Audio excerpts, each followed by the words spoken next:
हरे कृष्णा, राधे राधे। तो फ्रेंड्स, आप सभी के लिए हरियाली तीज की ढेर सारी शुभकामनाएं। तो हरियाली तीज वाले वाले दिन जो सुहागन औरतें पूजा करती हैं, तो उनके लिए कहते हैं माता पार्वती उस दिन मतलब सुहाग बांटती हैं। तो हम महिलाओं के लिए मतलब जब पूजा करें तो पूरे 16 श्रृंगार करके पूजा करनी चाहिए। और तीज की ही नहीं, कोई भी चीज़ पूजा हो, आप डेली पूजा भी करते हैं तब भी आपको अपनी मांग में सिंदूर, बिंदी और हाथों में चूड़ी वगैरह ये सब पहन कर ही करनी चाहिए।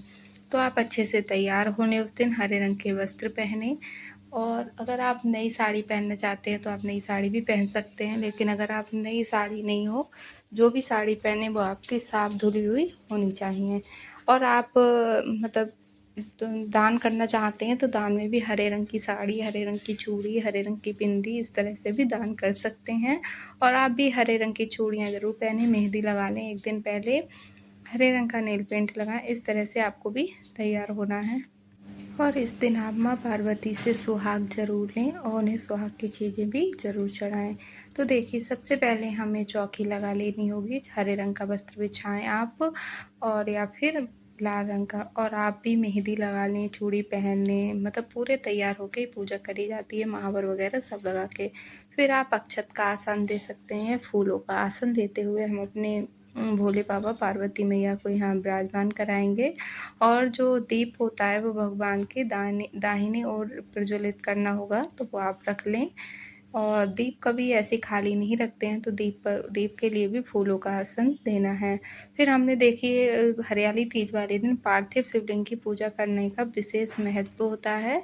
आप चाहें तो इस तरह से पिंडी आकार में भी बना सकते हैं, या आपको कोई भी मतलब प्यारी सी बनाने आती हो तो वो बना लें, जैसे हमारे यहाँ बनाई जाती हैं। तो हम जब बनाएंगे तो आप लोगों को दिखाएंगे, ठीक है।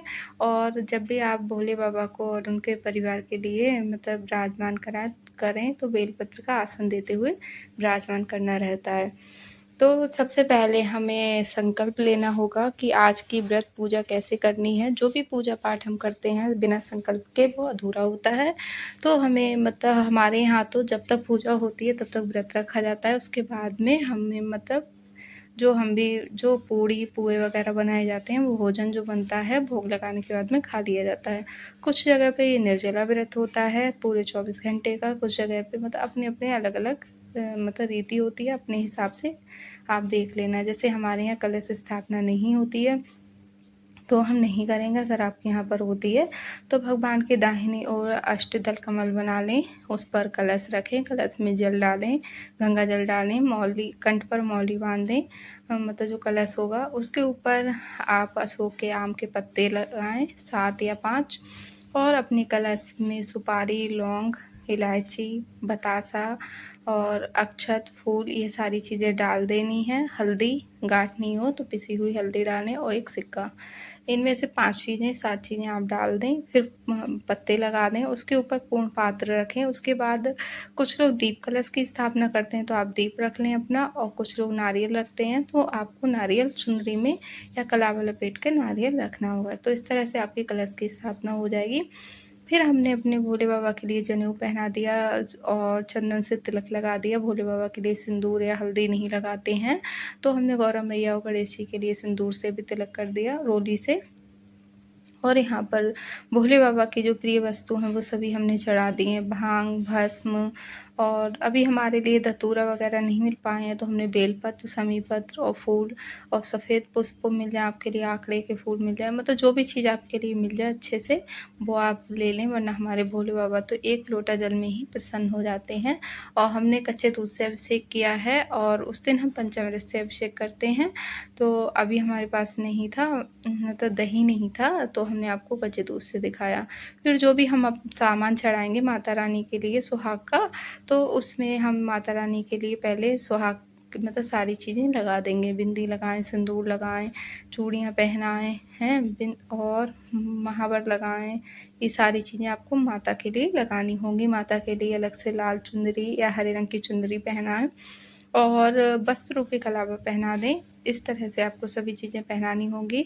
और आप माता से सुहाग मतलब चीज़ें जो चढ़ाते हैं हम, वो सभी दान नहीं करी जाती हैं, तो कुछ चीज़ें आप डबल रख लें। कुछ अपने लिए रोक लें और कुछ चीज़ें आप दान कर लें, क्योंकि दान भी करना ज़रूरी रहता है, क्योंकि हम जो भी चीज़ दान करते हैं वो हमारे पास बढ़ती है। तो इसलिए हमें शौक की चीज़ें भी दान करनी चाहिए, जिससे हमारी ये शौक की चीज़ें भी बहुत ज़्यादा बढ़ें।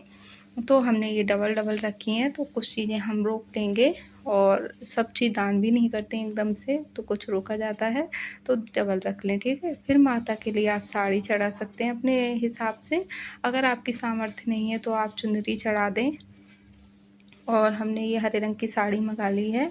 और भोले बाबा के लिए सफ़ेद रंग के कपड़े और जनेऊ रखें, और आप अपने सामर्थ्य के हिसाब से दक्षिणा रखें, ठीक है। ये सारी चीज़ें करने के बाद में आपको पढ़नी होगी कथा। तो हाथ में पुष्प लेते हुए आपको कथा पढ़नी होगी। मैंने वीडियो एडिट किया है तो थोड़ा आगे पीछे हो गया है।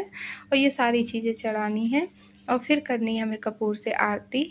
तो हमने जो दीप जलाया है उसको नहीं उठाते हैं, दूसरी आरती हमें बनानी होगी, कपूर से आरती करनी होगी कथा पढ़ने के बाद में।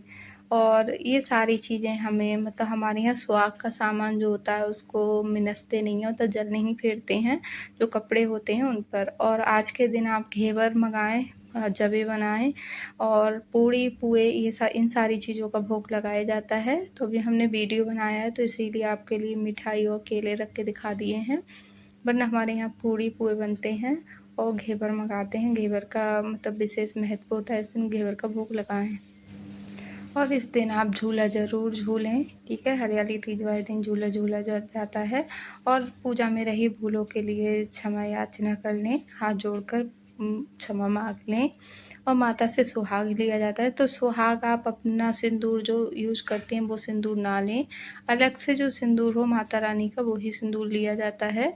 और फिर इस तरह से 3 बार जल उतार के आचमन करा देते हैं, जल बार देते हैं 3 बार। और जो माता के लिए सिंदूर मतलब अलग से लिया जाता है, अपना जो यूज नहीं मतलब किया हुआ नहीं लगाते हैं। फिर अपना जो आपने साड़ी दुपट्टा पहन रखा है उसमें ऐसे करके लगा कर 3 मतलब 7 बार या 3 बार आप माता को सिंदूर लगाएं। फिर जो उस पर रह जाता है आपके कपड़े पर मतलब चुनरी पर, वो आप अपनी मांग में लगा लें, ठीक है। तो मैं आपको दिखा रही हूँ इस तरह से। अभी मेरी चुनरी जो शादी वाली चुनरी या साड़ी का वो नहीं है, तो इस तरह से आपको मतलब सिंदूर लगाना होगा मैया के। और उसके बाद में जो आपकी उंगली में रह जाता है वो आपको अपनी मांग में लगा लेना है। तो इस तरह से आप माता रानी को बिनती मतलब मेहंदी लगाते हैं तो मेहंदी भी अपने हाथों पे लगा लें, क्योंकि माता रानी से ये सुहाग लेना होता है। और ये सिंदूर आप ध्यान रखें, अपना वाला यूज जो आप लगाते हैं वो वाला नहीं हो, नया सिंदूर यूज होना चाहिए। और इस दिन आप झूला झूलें, ये चीज़ का ध्यान रखें। और फिर आपको शाम तक ये पार्थिव शिवलिंग का विसर्जन करना होगा। और जो आपने साड़ी वगैरह जो चढ़ाया है वो आप अपनी सासू माँ के लिए, जेठानी के लिए, ननद के लिए दे सकते हैं। और इस पर जो पूड़ी पुए वगैरह रखे होते हैं वो सब कुछ देना होता है, श्रृंगार का सामान और ये सब देना होता है। और जो फल मिठाई है वो आप घर में प्रसाद के रूप में बांट सकते हैं। जो जनेऊ चढ़े आपके घर में जो भी पहनते हों वो पहन लें। और जो आपने सब चीज़ चढ़ाई है किसी गमले में डाल दें, वहाँ पे खाद बन जाएंगे, बेलपत्र फूल वगैरह। और जो शिवलिंग का मतलब अभिषेक किया है ये किसी गमले में डाल दें, मतलब जो जल होगा यह पीपल वृक्ष के नीचे, तुलसी जी में नहीं, तो तुलसी में नहीं डालना है। आज की वीडियो आपको कैसी लगी कमेंट करके ज़रूर बताना। और सन 2025 में हरियाली तीज दिन रविवार के लिए है और तारीख है 27 जुलाई के लिए मनाया जाएगा।